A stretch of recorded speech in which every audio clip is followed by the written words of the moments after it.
শিবিরের ঢাকা জেলা উত্তরের সংগ্রামী সভাপতি বিশিষ্ট বিশিষ্ট নেতা জনাব আবু সুফিয়ান বক্তব্য রাখছেন। ছাত্র নেতা আবু সুফিয়ান।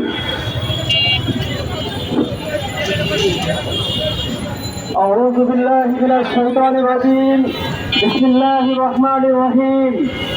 বাংলাদেশ জামায়াত ইসলামী ঢাকা জেলার উদ্যোগে আয়োজিত আজকের এই সংক্ষিপ্ত সমাবেশে প্রধান অতিথি এবং সংগ্রামী সভাপতি সহ আমার সামনে উপস্থিত সংগ্রামী মুক্তিকামী তৌহিদি জনতা, আসসালামু আলাইকুম ওয়া রাহমাতুল্লাহ।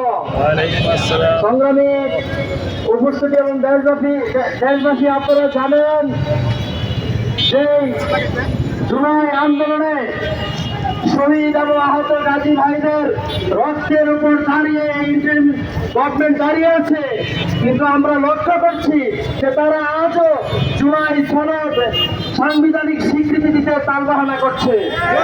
আমরা স্পষ্টভাবে বলে দিতে চাই যে শহীদ এবং গাজীদের আত্মত্যাগের বিনিময়ে আপনারা এই রাষ্ট্র ক্ষমতা ভোগ করছেন। আপনারা বুঝেছেন না, যদি আবারও ফেসিবাদ কায়েম হওয়ার চেষ্টা করে, আবারও ফেসিবাদ যদি বাংলার জমিনে আসার চেষ্টা করে, আহত গাজীরা এবং শহীদদের উত্তরসূরিরা আবারও রাজপথে নামবে ইনশাআল্লাহ। এবং আপনাদেরকে কঠিনভাবে হুঁশিয়ার করে দিতে চাই, জুলাই সনদ সহ যে আমাদের 5 দফা দাবি নিয়ে যদি কোনো তালবাহানা চলে, গোটা দেশবাসীকে সাথে নিয়ে আবারও আন্দোলন সংগ্রামে আমরা সম্পৃক্ত হবে ইনশাল্লাহ। আমরা রক্ত বারবার দিচ্ছি, কিন্তু এবার স্পষ্টভাবে বলে দিতে চাই, ন্যায় এবং ইনসাফ প্রতিষ্ঠা না হওয়া পর্যন্ত আমরা আমাদের দাবি আদায়ের জায়গা থেকে এক চুল পরিমাণও সরে যাব না ইনশাআল্লাহ।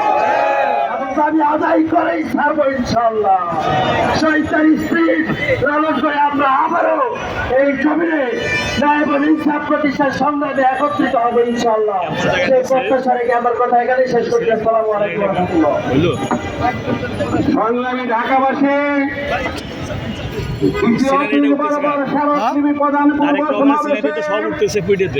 এ পর্যায়ে আপনাদের সামনে বক্তব্য রাখছেন বাংলাদেশ জামায়াত ইসলামী ঢাকা